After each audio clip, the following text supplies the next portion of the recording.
Olá pessoal, tudo bem com vocês? Espero que sim. Hoje temos mais um episódio do podcast Pessoas Comuns e hoje nós temos um convidado muito especial. Ele que é cofundador da Magos & Co. É o nosso caro Pedro Neves. Pedro. Olá, obrigado pelo convite. É um prazer estar aqui, né? Acredito que contando um pouquinho da minha história aí, podendo compartilhar, a gente, quem sabe, pode inspirar e ajudar algumas pessoas que estão nesse caminho aí também. Show de bola. Obrigado pela presença, né? Espero que você curta esses minutos que estaremos aqui juntos falando. Com certeza. Pedro, vamos lá. Eu sempre começo com os convidados falando lá da infância, como que foi, né? Suas origens, onde você nasceu, como que foi a vida do Pedro ali logo no comecinho. Legal. Eu tenho 34 anos, né? Então, mesmo que eu, hein? Né? Então, 91. Só que você parece estar um pouco mais novo, né? Eu rodei um pouco mais no digital aí, deu uma acabada. Eita, então, é isso aí. Mas eu nasci no Grande ABC, aqui em São Paulo, né? Principalmente na cidade ali de São Bernardo do Campo.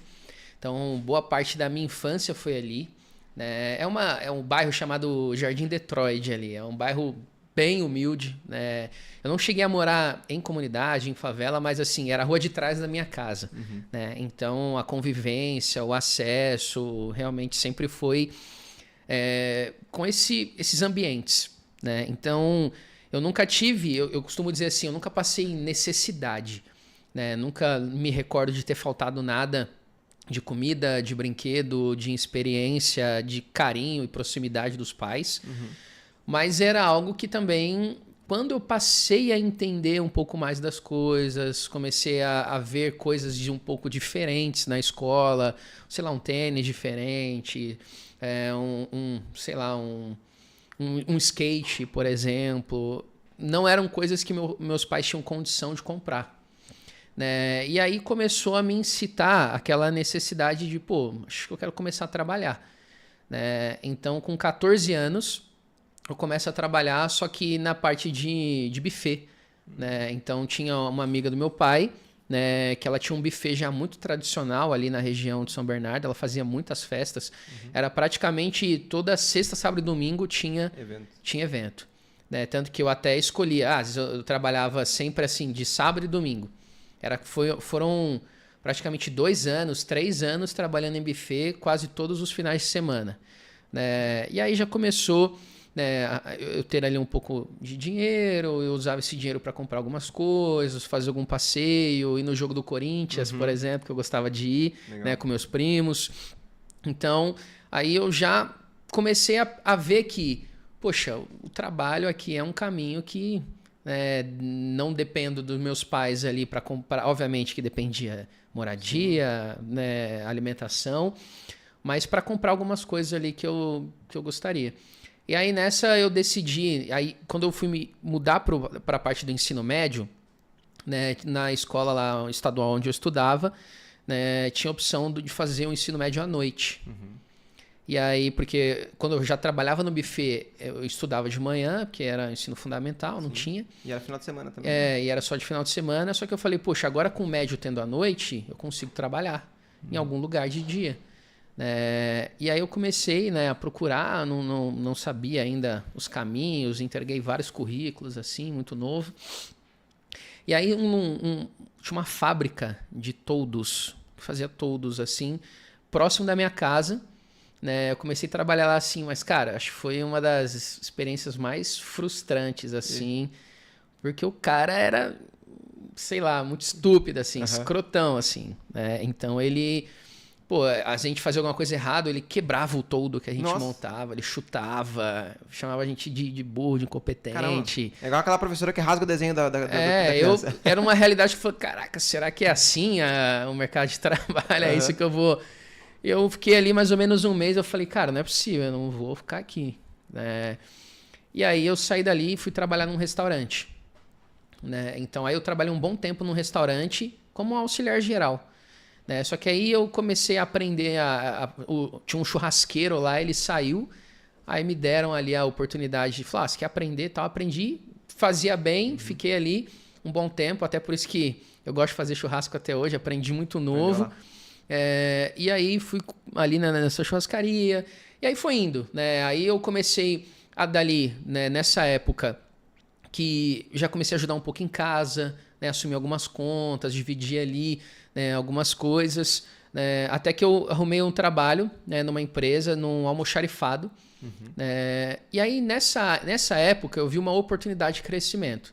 E era a época de escolher a faculdade que eu ia ter que fazer. E aí eu entrei num primeiro curso, né, que foi de logística. Né, então eu entrei ali na faculdade de logística. Né, fiz a faculdade todinha, né, terminei a faculdade. Só que qual foi um grande ponto? Quando eu fui já no final da faculdade, porque eu trabalhava muito e trabalhava longe, né, eu terminei mudando de empresa para cuidar de um outro almoxarifado, só que aí de material cirúrgico, um ambiente mais, né, mais controlado, já assim, era uma outra aparência, inclusive, não tinha aquele negócio de parecer uma fábrica. Né, então, era de uma distribuidora. Né, aqui no Santa Cruz, inclusive, morando em São Bernardo, perto aqui do Santa Cruz, na Vila Mariana. Né, então fazia todo esse trajeto de ônibus, trem, metrô, né, aquela 2h30 para ir, 2h30 para voltar, aquele caos que é precisar de transporte público. Né, aí, nessa daí, só que eu faltava muito. Só que eu estudava, eu passava, ia bem nas provas. E aí, quando eu fui pegar o meu diploma, falaram assim, olha, você reprovou, né, em 2 matérias por falta. Nossa. Não foi por nota. Eu alcancei as notas, mas não alcancei, né, a quantidade ali que eu precisava de presença, porque era presencial. Aí eu lembro que na época eu fiquei muito frustrado, meio Mas não deram assim. chance de você... Então, eu tinha que, tipo assim, não pensei, não tive orientação na época. Na época você só ficou injuriado. Eu falei, deixa pra lá. Depois eu vejo se eu vou querer fazer isso, então... E ficou, nunca mais fui atrás e essa graduação ficou para lá, né? Por conta de 2 matérias que eu poderia... Só que eu ia ter que refazer elas 6 meses de novo. Daí que veio a frustração em relação à faculdade. E aí, enfim, né? Só que aí dentro dessa empresa apareceu uma oportunidade de se tornar comprador. Né? Um cargo mais administrativo, né? Que envolve algumas responsabilidades. E eu fiquei de comprador muito tempo. Né? Então eu trabalhei de comprador dos meus 19 até basicamente uns 25, 26 anos. Né? Então eu fiquei bastante tempo trabalhando. Só que aí eu fui mudando as empresas e tal. Mas sempre na área. Sempre na área. Né? Aí dentro dessa parte, em 2014, né, mais ou menos uns 11 anos atrás, foi quando eu já trabalhava de comprador numa empresa. E uma coisa que era interessante, que assim, eu sempre tive uma inquietação. Né? Eu nunca fui mandado embora. Nunca, tipo assim, alguém me desligou da empresa. Era eu que sempre que saía da empresa, quando eu achava que eu não ia conseguir crescer mais, que eu não ia conseguir ir para lugar nenhum.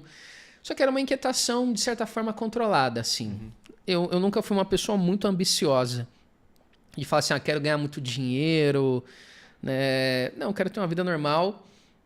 Sempre tive uma base religiosa ali que, obviamente que não me seduzia muito essa questão de ter muito dinheiro, sem um propósito. Eu não tinha um propósito, então não tinha por que eu querer muito dinheiro. E aí, nisso daí, eu conheci a minha esposa, né? Que na época lá, em 2014, a gente... né, começou a namorar e tudo mais, saí, aí teve uma oportunidade de trabalhar com os primos dela, né, numa franquia daquelas vendas de overboard, aquele skate elétrico, né, era febre em 2016 isso, né, e eu fui trabalhar com eles, né, então assim, a gente abriu várias lojas em toda São Paulo, eram umas pistas que tinham, era uma pista para o pessoal poder andar lá e poder comprar, né, overboard. Só que aí o negócio cresceu muito rápido, cresceu sem um pouco de estrutura, estratégia, a gente saiu abrindo. Né? E aí o negócio foram fechando várias lojas, aí a minha que eu cuidava ali continuou aberta, né? Porque era um ponto muito bom e a gente tinha uma venda bem legal lá, eu vendia muito lá. E ali eu já comecei a perceber assim, foi ali que eu tive um primeiro contato com... a possibilidade com os produtos do Paraguai ali. Né? Eu tive foi porque a gente comprava do Paraguai os overboards e vendia aqui. né? Porque por conta desse negócio de tributação, importação, lá era melhor que trazer dos Estados Unidos. E mais próximo também. E eles traziam muito. Só que aí a gente começou a ter alguns problemas, que alguns lotes vieram com algumas baterias defeituosas, e aí começaram a explodir, assim, os equipamentos. Era bizarro, vários vídeos, assim, na tomada, carregando, o lítio explodia, né? Aí a gente teve que fazer toda uma troca de todas as baterias, comprar a bateria da LG, né? Substituir em todos os equipamentos, aí perdeu muita credibilidade, a galera não confiava mais, porque tinha um risco, né? Só que aí, nesse momento, foi aonde eu, ali já saindo dali, eu voltei, né, a me tornar comprador, né, de uma empresa. Só que eu já estava ali meio que já para casar. Foi tanto que com o dinheiro de uma venda de final de ano, né, que a gente ainda não sabia se ia morar lá e tal, porque eu tinha comprado um apartamento, né, e esse apartamento ele era assim num lugar bem ruim. Né, era aqueles apartamentos de 4 andares. Sim. Né, tipo assim, num lugar feio, só que você não tinha elevador. Eu morava no 4º andar. Eles faziam de 4 andares já porque não precisava do elevador. Do elevador, né? E aí minha esposa, na época, ela era minha noiva, ela pegou e falou assim, aí eu falei, não, a gente não vai morar aqui, fica tranquila, isso aqui eu comprei, eu vou vender, a gente vai ver outro lugar. Primeiro, né?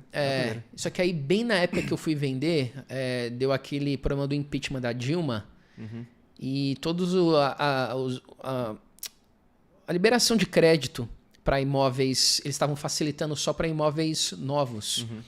E o mercado de imóveis usados estava tipo assim, a pessoa tinha que dar 85% do valor, 75% do valor, eles financiavam 25%, 15%. No imóvel naquele lugar e naquelas condições, o público que atraía não tinha 75%, 85% do imóvel. Para comprar, né? Exato. E aí eu falei para ela, a gente vai ter que entrar aqui, né? Eu lembro que ela chorou, porque era um lugar realmente bem feio, assim, né? Passava um pessoal usuário na porta, era um lugar bem ruim. E aí eu falei, mas fica tranquila, lá dentro vai ser a melhor experiência da sua vida, assim, você vai esquecer como é lá de fora. E de fato, assim, eu lembro que em novembro, dezembro, a gente estourou de vender. Eu acho que eu tirei uns 40 mil de comissão de venda de overboard. Caramba. Né? Porque eu vendi muito overboard. Tanto que foi a loja campeã, assim, porque ali era um shopping muito bom, numa rede muito boa em Santo André.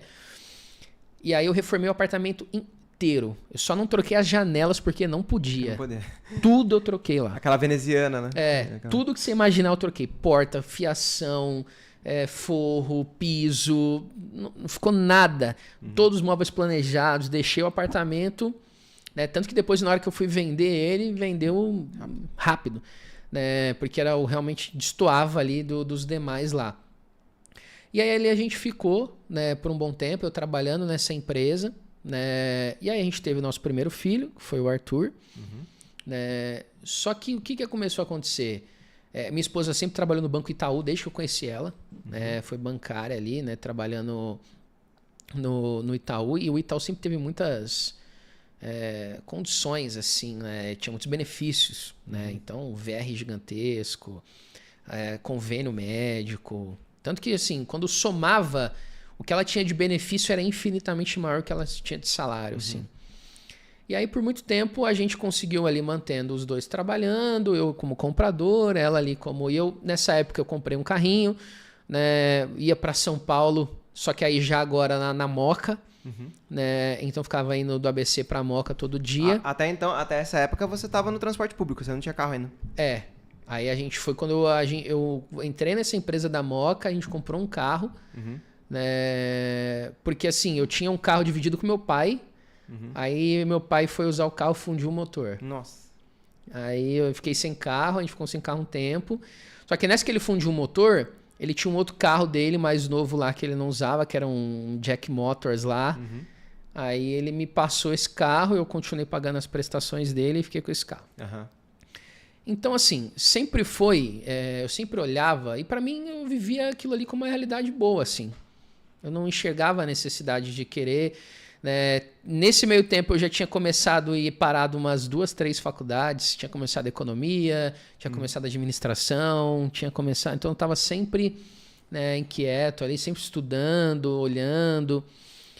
Só que aí, quando a minha esposa ela engravidou da Maria Luísa, que foi minha segunda filha, eu tenho 4 filhos, né? 4. Tenho o Arthur de 7 anos, a Maria Luísa de 5, o João Pedro de 3 anos e a Maria Júlia de 1 aninho. Escadinha de 2 em 2. Escadinha de 2 em 2. Né? E aí, quando ela engravidou da Maria Luísa, eu comecei a pensar, falei assim, a gente sempre teve essa questão, nós somos cristãos, nós somos católicos, nós somos abertos à vida, né? Então nós estamos ali dispostos a receber os filhos que Deus tem para mandar pra gente. A gente sempre quis ter uma família muito grande.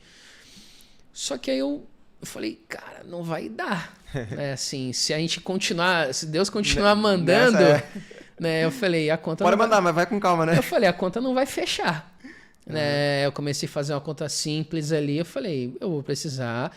E aí eu comecei a pensar, eu falei, olha, se eu começar uma carreira acadêmica agora, me formar, ir para alguma área, ir ganhando, eu falei, vai demorar muito.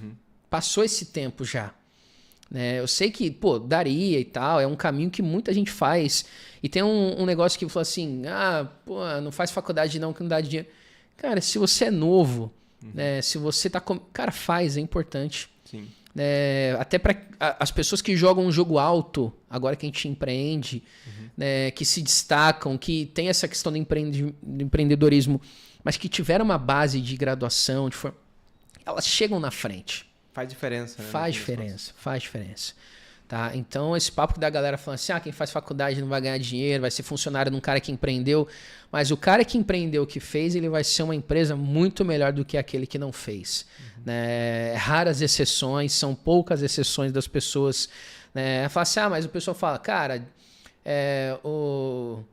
vamos pegar assim, o Mark Zuckerberg largou. Cara, mas ele tava em Harvard, né? E outra, você não é o Mark Zuckerberg, cara. Sim, também. Não tem, tipo mas assim... ele não é um exemplo, porque ele tava na uma das melhores faculdades do mundo. Sim. Né? Numa das melhores regiões do mundo. E era um cara fora da média. Casinha, então, assim, não dá pra comparar. Sim. Né? A gente que muitas vezes vem de uma realidade simples, humilde, não sei o quê, com pouca... Estudou a vida inteira em escola pública. Sim.